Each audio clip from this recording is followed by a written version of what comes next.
جب سینے میں کسی کا انتظار رکھا ہوا ہو تو ان کے لیے پھر سارے کام مؤخر کر کے ان کے استقبال کیے جاتے ہیں۔ یہ مہینہ اللہ کی رحمتوں کا موسم بہار ہے، چھم چھم رحمتیں برستی ہیں، انوار اترتے ہیں، گناہگاروں کو آتش دوزخ سے نجات بخش دی جاتی ہے۔ تو اس کا استقبال کرنا، اس کے لیے انتظار کرنا، گن گن کے دن گزارنا، لمحے اور ساعتیں بسر کرتے ہوئے بار بار ماہ سیام کا ذکر کرنا، یہ اس مہینے کے ساتھ محبت کی دلیل ہے، اور اس مہینے کے ساتھ محبت اللہ سے محبت کی دلیل ہے۔ اس لیے اس مہینے کا استقبال کرنا، اس کے لیے تیاری کرنا، اپنے گھر کو صاف کرنا، اس کے لیے اپنی اولاد کے دل میں شوق پیدا کرنا اور ماحول پہلے پیدا کرنے کی کوشش کرنا، تاکہ جو ہی یہ ماہ جلوہ گر ہو تو روزہ رکھنے کا مزاج پیدا ہو چکا ہو، تلاوت کلام مجید کا مزاج پیدا ہو چکا ہو، دیگر نوافل اور اچھے اعمال بجا لانے کی عادت پڑ چکی ہو۔ تو شعبان میں ہی اس کی تیاری ہوتی ہے تاکہ رمضان المبارک آتے ہی ہم پوری طرح سے مستعد اور فعال ہو کر کے اس مہینے کی برکتوں کو سمیٹ لیں۔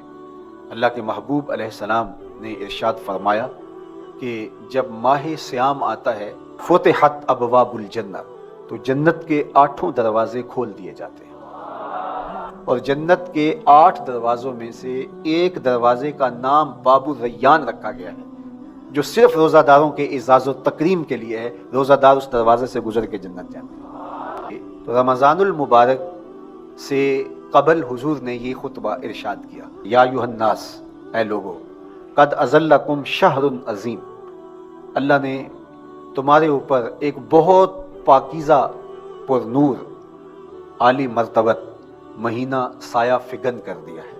شہر فیہ لیلۃ خیر من الف شہر، اس مہینے میں ایک ایسی رات ہے جو 1000 مہینے سے بہتر ہے۔ جعل اللہ صیامہ فریدہ و قیام لیلۃ تطوع، اس مہینے کے دن کے روزے فرض قرار دیے گئے اور راتوں کا قیام نفل بنایا گیا۔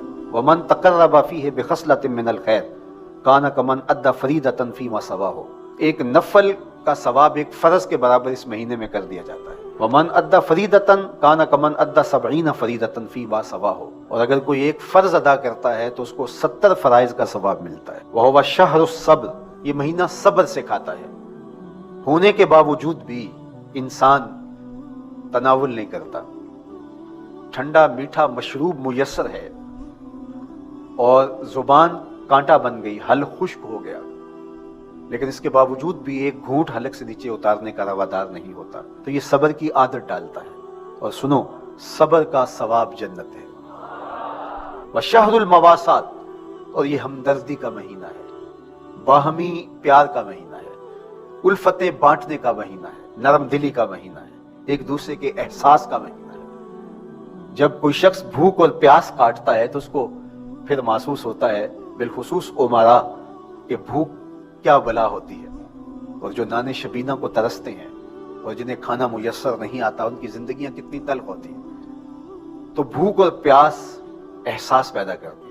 وَشَهْرٌ يُزَادُ فِيهِ رِزْقُ الْمُؤْمِنِ، تو یہ ایسا مبارک مہینہ ہے جس میں مومن کا رزق بڑھا دیا جاتا ہے، غرباء تک بھی اللہ کی نعمتیں وہ پہنچتی ہیں جو عام دنوں میں ان کو میسر نہیں ہوتی، اور امراء بھی نعمتوں کا لطف لیتے ہیں، اس لیے کہ بھوک کاٹنے کے بعد جب ان کو نعمت میسر آتی ہے تو پھر انہیں احساس ہوتا ہے۔ وَمَنْ فَطَّرَ فِيهِ صَائِمًا كَانَ مَغْفِرَةً لِذُنُوبِهِ، جس نے روزہ دار کا روزہ افطار کروایا، یہ افطاری گناہوں کی مغفرت اور آتش دوزخ سے گردن کی آزادی کا مجدہ جاں فضا بن جائے گا۔ وَقَانَ لَهُ مِثْلُ أَجْرِهِ مِنْ غَيْرِ أَنْ يَنْقُصَ مِنْ أَجْرِهِ شَيْءٌ، اور روزہ افطار کروانے والے کو روزہ رکھنے والے جتنا اجر ہی دیا جائے گا، لیکن روزہ رکھنے والے کے اجر میں بھی کوئی کمی نہیں واقع ہوگی۔ تو صحابہ کا تو دل تڑپنے لگا کہ یہ کتنی بڑی بات ہے۔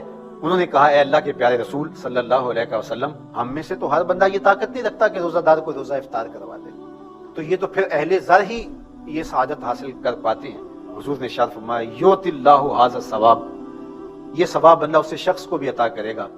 من فطر صائما علی مزقۃ لبن او تمرۃ او شربۃ من ماء، جس نے کسی کا روزہ ایک گھونٹ دودھ سے کھلوا دیا یا ایک کھجور سے کھلوا دیا یا پانی کے ایک گھونٹ سے اس کا روزہ افطار کروا دیا. ومن اشبع صائمن، اور جس نے صحیح اہتمام کے ساتھ روزے دار کو اچھا کھانا کھلایا، اچھی پرتکلف افطاری دی، سقاہ اللہ من الحوض شربۃ لا یظمأ حتی یدخل الجنہ، اس کو حوض کوثر سے ایسا جام ملے گا 50,000 سال کے دن میں اس کو دوبارہ پیاس نہیں لگے گی، یہاں تک کہ جنت میں چلا جائے گا. فرمایا وَهُوَ شَهْرٌ أَوَّلُهُ رَحْمَةٌ، یہ وہ مہینہ ہے جس کے پہلے 10 دن رحمت ہے اور اس کا درمیانی عشرہ اوسطہ وہ مغفرت ہے، وآخرہ عتق من النار، اور اس کا آخری عشرہ جو ہے وہ آتش دوزخ سے نجات کا ضامن ہے. کہا کہ 4 کام اس مہینے میں کثرت کے ساتھ کرو، وہ 2 خصلتیں، 2 کام جن کے ذریعے سے تم اپنے رب کو راضی کر سکو. فشہادۃ اللہ الہ الا اللہ، وہ گواہی دینا ہے لا الہ الا اللہ.